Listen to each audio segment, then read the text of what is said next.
Assalamu alaikum. Today we are going to start a computer course of class 2 and we are going to start the chapter number 2, that is parts of a computer. और सबसे पहले आप इस chapter की थोड़ी reading करें, उसके बाद फिर इसकी एक्सरसाइज सॉल्व करें। एक्सरसाइज सॉल्व करना है, मैं आपको एक्सरसाइज सॉल्व करवा देता हूँ। उसके क्वेश्चंस के आंसर्स आपको पता चल जाएंगे, वो फिर आप लर्न करके असेसमेंट शीट्स पे अपना टेस्ट परफॉर्म करके सबमिट करवाएं स्कूल में। एक्सरसाइज की तरफ चलते हैं। एक्सरसाइज स्टार्ट करने से पहले इसका जो नाम है हमारा चैप्टर का, ये है पार्ट्स ऑफ अ कंप्यूटर। अब पार्ट्स ऑफ अ कंप्यूटर यानी कि डिफरेंट कंप्यूटर के पार्ट्स मिलके फिर एक कंप्यूटर सिस्टम बनाते हैं। हमें अपने चैप्टर का जो नाम है इसके बारे में थोड़ा सी डिटेल्स का पता होना चाहिए। अब एक्सरसाइज स्टार्ट करते हैं। एक्सरसाइज के अंदर सबसे पहले हमारे पास क्वेश्चन है, Bina's father wants to store data in his USB, but he cannot find it. Bina has spotted it at the other end of the garden. Can you help Bina reach the USB without stepping on the grass? अब ये बिना है और ये हमारी USB है और ये ग्रास है बीच में ग्रीन कलर की।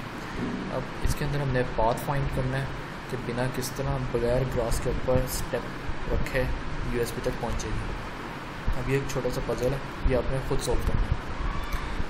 आगे चलते हैं। आगे सबसे पहले हमारे पास आता है right T for true statement and F for the false one.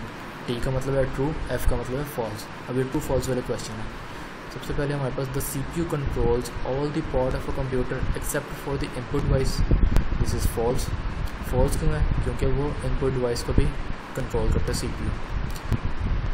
Second क्या, speaker can be use to listen to music without disturbing others. This is also false, क्योंकि स्पीकर के पास जब आवाज़ आ रही होती है तो वो काफ़ी ऊंची होती है और उससे दूसरे भी डिस्टर्ब हो सकते हैं। तो इसका आंसर है false. A CD can store more data than a DVD। This is also false, क्योंकि DVD ज़्यादा डेटा स्टोर कर लेती है than a CD। A USB can be easily carried in your pocket. This is true. True क्यों है? क्योंकि USB बहुत छोटी सी होती है, बिल्कुल एक फिंगर के साइज़ की जितनी होती है। Choose the correct option. अब आ गया MCQ type question. Which one is true about this CPU? It is full form of central processing unit. It is the brain of a computer. It controls all the other parts of a computer. All of the above. अब इसके अंदर से बताना है कौन सी statement true है। All of the above. Fourth statement is true. क्यों? क्योंकि ये सारी ऊपर जितनी भी स्टेटमेंट्स है CPU के बारे में सारी ट्रू हैं, तो इसलिए हमारी करेक्ट ऑप्शन है all of the above.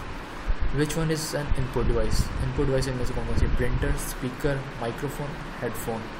और प्रिंटर भी आउटपुट डिवाइस है, स्पीकर भी आउटपुट डिवाइस है, हेडफोन भी आउटपुट डिवाइस है। माइक्रोफोन जो है ये इनपुट डिवाइस है।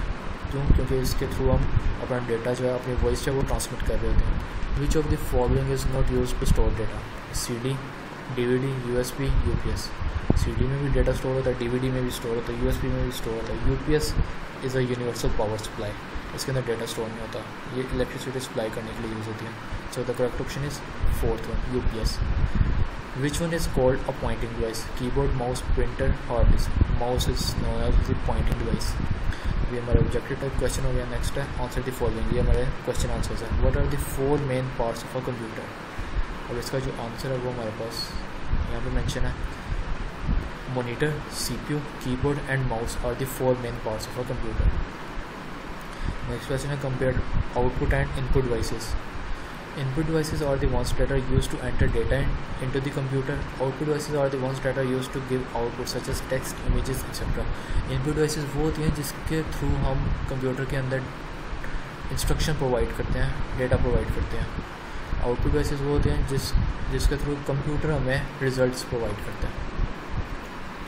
आगे list 2 uses of mouse. 2 uses of mouse. A mouse is used to point at things on the computer. It is also used to click and drag things on the computer monitor. अब ये जो मैं cursor use कर रहा हूँ, ये मैं अपना माउस यूज़ कर रहा हूँ, इसके थ्रू मैं पॉइंट कर रहा हूँ, आपको साथ साथ आंसर्स का पॉइंट कर रहा हूँ। एक तो ये, और दूसरा ड्रैग एंड ड्रॉप के लिए माउस यूज़ होता है। नेक्स्ट है mention 2 devices use to listen to record sound और म्यूज़िक। तो इससे ऐसी 2 डिवाइसेस जो कि हम यूज़ करते हैं रिकॉर्ड या तो रिकॉर्ड करने के लिए या सुनने के लिए म्यूज़िक को या साउंड को। Speaker and headphones. Next question है name any 3 devices use to store information permanently information store करने के लिए कौन सी चीज़ें रिक्वायर्ड है? CD, DVD and USB। Okay, can you design a keyboard and a mouse that is more suitable for a younger person or an elder person to use? The keyboard and mouse both needs to have all necessary functions available to use. अब ये इसका आंसर है. The design of the keyboard and mouse could be of a standard shape but have different sizes. The key can be larger and different colors. The shape of the keyboard could be changed to. Children could experiment with different shapes of keyboard design to see which works best. ये सारा इसका आंसर है, लेकिन ये इतना important question नहीं है. नेक्स्ट है, when creating your own design और typing a document, think about why a monitor is also a crucial part of a computer. How the mouse, keyboard and monitor all need to work together. Why? अब ये उसका answer है. The monitor is a crucial part of the computer because it displays the information on the screen. The mouse is a pointing device and helps us to select things on the screen that are visible only when the monitor is connected to it. The keyboard has alphabet, number and other keys that we use to enter words and other data into the computer that are visible on the monitor. It is important that all these parts of the computer work in unison as they all depend on each other.